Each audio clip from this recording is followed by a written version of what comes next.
હે વાલા, અખંડ મને મારા આત્મામાં સદૈવ દર્શન દેજો પ્રભુ. મને મેલી ના દેતા, ભૂલી ના જતા.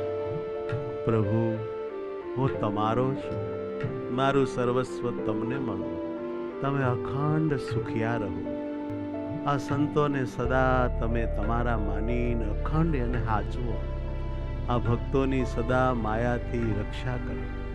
હે વાલા મહારાજ, તમારી કૃપાથી હું સાધના શિબિરમાં જોડાણો છું. રોજ સવારે વહેલા ઉઠીને 4-5 કલાક તમારી કૃપાથી તમારું અખંડ ભજન થાય છે. પ્રભુ, તમે બહુ કૃપા કરી. આખું વર્ષ 365 દિવસ અમને આવા તમારા યોગમાં, બ્રાહ્મ મુહૂર્તમાં, આવા પવિત્ર સ્થાનમાં, આવા સંતોના ભક્તોના યોગમાં તમે રાખ્યા છે. ફાવી ગયો હું. તમારી કૃપાથી પદયાત્રા કરું છું, પ્રદક્ષિણા ફરું છું, દંડવટ કરું છું. તમને તમારા વાલા સંતો ભક્તોને રાજી કરવા મારે થાય એટલું કરી જ લેવું છે.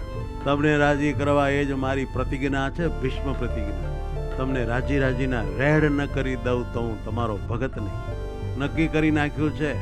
સંતો ભક્તો સાથે બેસીને ઠરાવ કર્યો છે, એકબીજાએ હામી ગાંઠો વાળી છે કે આપણે આ કરવા માટે જ જન્મ્યા છે. માટે મહારાજ, તમારી કૃપાનું શું વર્ણન કરું. કૃપા કરીને તમે આવા અમને ન બનાવ્યા હોત, આવા સંતો ભક્તો ન આપ્યા હોત, આવો ઉત્સાહ પ્રેમને તમારું મહાત્મ્ય જ્ઞાન ન આપ્યું હોત, તો પ્રભુ અમે ક્યાંય સંસારમાં ગોથા ખાતા હોત, હોટલમાં બેહીને ભૂંડું હળેલું ખાતા હોત. અમારી બહુ માઠી દશા થાત. હા, તો તમે ને તમારા વાલા આ સંતોએ, આ વાલા હરિભક્તોએ અમારું બહુ ભલું કર્યું. ખૂબ અમને સત્સંગને રંગે મહિમા કહીને રંગ્યા છે.